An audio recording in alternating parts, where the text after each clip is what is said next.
ارشد شریف وطن پہ قربان ہوا ہے اور اس نے اس وطن کے لیے کفن پہنا ہے. میں ان کی والدہ سے ملا اور ان کی والدہ بہت غمزدہ ہیں, ان کی بیٹی بھی, ان کا بیٹا بھی, اور سبھی لوگ شایان شان طریقے سے ان کی تدفین کریں گے. اور سچ کی خاطر اس نے قربانی دی ہے, اور یہ بات پہلے ہی آ رہی تھی کہ ان کے سر کی قیمت لگی ہوئی ہے. اس ملک میں بہت سارے لوگوں کے سر کی قیمت لگ چکی ہے, اور ان کو گولی لگی ہے. اب کینیا پولیس نے بھی یہ کہہ دیا اور جان بوجھ کر جو انفلوئنس ایجنٹ ہیں وہ یہ تاثر دے رہے ہیں کہ کوئی حادثہ یہ خبر نہ دی جائے.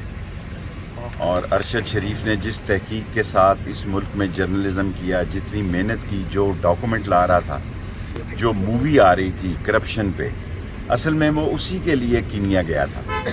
وہ اسی کینین پرسن کے ساتھ آخری سگنیچر کرنے جا رہا تھا تاکہ وہ اس مووی کو روک رہے تھے. وہ کرپٹ لوگ جو ہر چیز خرید سکتے ہیں, وہ کرپٹ مافیا جو اپنے کیسز ختم کر سکتے ہیں, جو منی لانڈرنگ سے نکل سکتے ہیں, جو قانون کو خرید سکتے ہیں, جو پولیس کو خرید سکتے ہیں. آج میں آیا ہوں یہاں پہ تو میرے پیچھے ساری انٹیلیجنس کی گاڑیاں ہیں.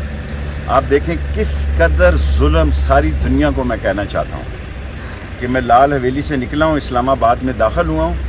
میں ایک شہید کے افسوس کے لیے آ رہا ہوں اور میرے ارد گرد انہوں نے گاڑیاں لگائی ہوئی ہیں. مرنا اور مارنا اور یہ باتیں بھول جائیں.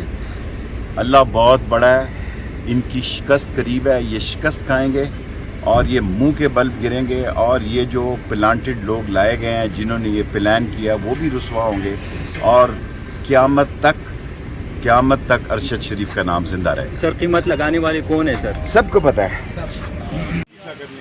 میرے پیچھے کسی نے بغیر وردی کے سفید کپڑوں میں آیا تو اپنا خود